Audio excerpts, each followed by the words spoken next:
but how will these overnight cues impact our own markets? We have our research team joining in with what the trade setup looks like, the stocks that are likely to be in the news, and the action from the F&O space as well. Hey guys, a very good morning to all of you. Reema, let me come across to you first up. What is the market setup that we are looking at today? Well, flat to begin with, as you pointed out, in the GIFT Nifty, in fact, slightly lower. But the big cue this week will be the earnings, which start on Thursday and Friday. On Thursday, Infi and TCS report numbers. And on Friday, you've got Wipro, HCL Tech reporting numbers. And add to that, HDFC Life. The other cues that we're working with for the day include US markets, where on Friday they ended higher, but for the week, they snapped that winning streak and closed mildly lower. But broadly, you would say the US markets were consolidating last week. The Japanese markets have a holiday today, and you spoke about the rest of Asia.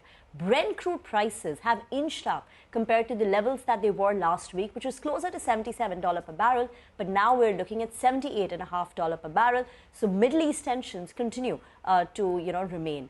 The GDP estimate, the first advanced GDP estimate for FY24 has also come in better than what the economists were earlier anticipating at 7.3%. This is the last GDP print which will be released before the union budget is presented. We've got a lot of business updates that the markets will react. In the consumer space, you've got Titan, GCPL, Barrico. In the banking pack, Bank of Baroda, Union Bank. And in terms of flows, you've got the DII's net selling nearly 3,500 crore in the cash market, while the FI's net bought 1,700 crore in the cash market. Back to you. Okay, all right. So that is the market setup today. But Hurmaz, Reema did speak about some of the updates and other stocks and news. Tell us more about that.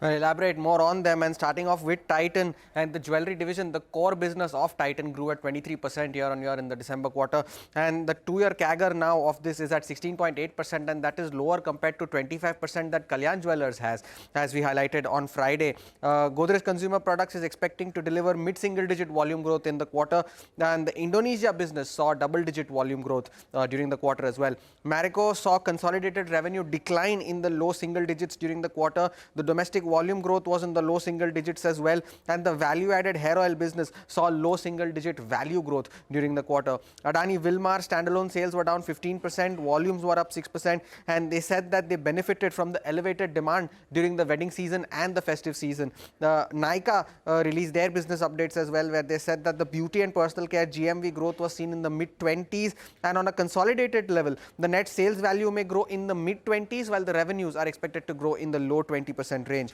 Also reacting to their Q3 updates today will be Bank of Baroda, Union Bank of India and Tata Steel.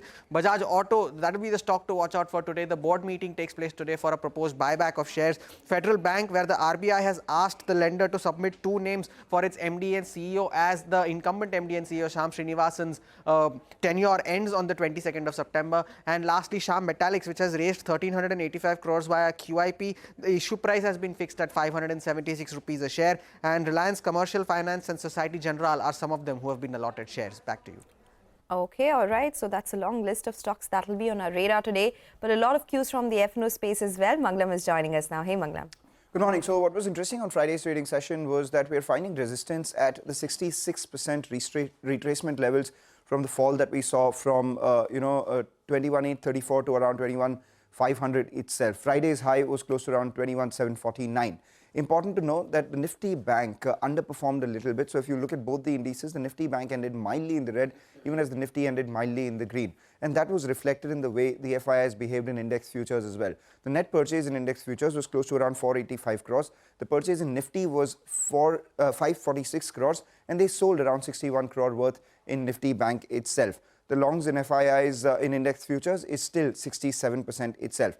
What is, however, positive is that the India VIX has been falling, and that's from levels of close to around 15. It's come down to around levels of 12.63, telling you that the market is not very worried, and this volatility is in its stride itself. On the way up, however, there is a lot of congestion expected, and that's witnessed in the kind of call writing that we've seen. 3.3 lakh calls written versus just about 0.68 lakh puts written. 5 calls every put have been written. 21,800 call, extremely active. 21,700 call, extremely active. We've seen some writing at the 21,700 and 21,500 puts as well. What does this mean? Congestion at levels upwards of 21,750 all the way up to a previous high of 21,834, support at 21,500 to 21,600. 11 stocks are still in F&O ban, so that's a bit of a worry. And as we pointed out on Friday, Piramal Enterprises' likelihood of entering F&O ban, that's happened, and Hindustan Copper is come out of F&O ban.